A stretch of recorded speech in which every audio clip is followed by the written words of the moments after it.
दोस्तों नमस्कार। दोस्तों मैं दीपक कुमार श्रीवास्तव स्वागत करता हूं अपने इस चैनल पे। दूसरे से उम्मीद खुद को कमजोर बना देती है। एक बार एक बादशाह सर्दियों की शाम अपने महल में दाखिल हो रहा था। तभी उसने एक बूढ़े दरबान को देखा जो महल के मुख्य दरवाजे पर बिल्कुल पुरानी और फटी वर्दी में पहरा दे रहा था।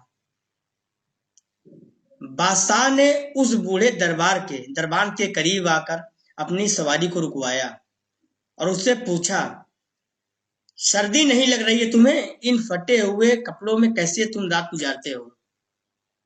दरबान ने जवाब दिया, बहुत लग रही है हुजूर, मगर क्या करूं, गर्म कपड़े हैं नहीं मेरे पास, इसलिए मजबूरी में बर्दाश्त करना पड़ता है।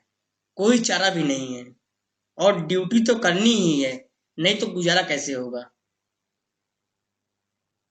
बादशाह का दिल पसीज आया और वह सोचने लगा कि इस बूढ़े के लिए क्या किया जाए। कुछ सोचकर बादशाह ने कहा, तुम चिंता मत करो, मैं अभी महल के अंदर जाकर तुरंत अपना ही कोई गर्म कपड़ा तुम्हारे लिए भेजता हूं।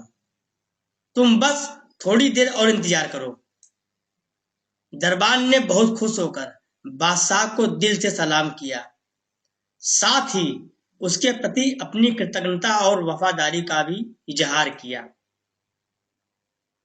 लेकिन बादशाह जैसे ही महल में दाखिल हुआ, वह अपनी रानी और बच्चों के साथ बातचीत में उलझ गया और कुछ देर के बाद वह दरबान के साथ किया हुआ अपना वादा भूल गया। उधर दरबान बेसब्री से इंतजार करता रहा। वह बार बार झांक कर देखता कि महल के अंदर से कोई आ रहा है कि नहीं। इसी तरह इंतजार में दरबान की पूरी रात गुजर गई। सुबह महल के मुख्य दरवाजे पर उस बूढ़े दरबान की अकड़ी हुई लाश पड़ी मिली और ठीक उसके करीब ही मिट्टी पर उसकी अंगुलियों से लिखा गया ये शब्द भी जो चीख चीख कर उसकी बेबसी की दास्तान सुना रहे थे, बादशाह सलामत।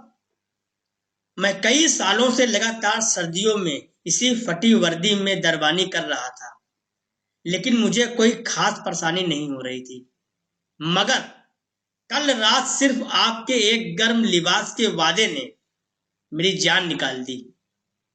मैं इस उम्मीद के साथ इस दुनिया से विदा ले रहा हूं कि भविष्य में आप फिर किसी लाचार गरीब इंसान से कोई झूठा वादा नहीं करेंगे। दोस्तों, सहारे जो है व्यक्ति को अंदर तक खोखला कर देते हैं और दूसरों के प्रति उसकी उम्मीदें उसे बेहद ही कमजोर बना देती हैं।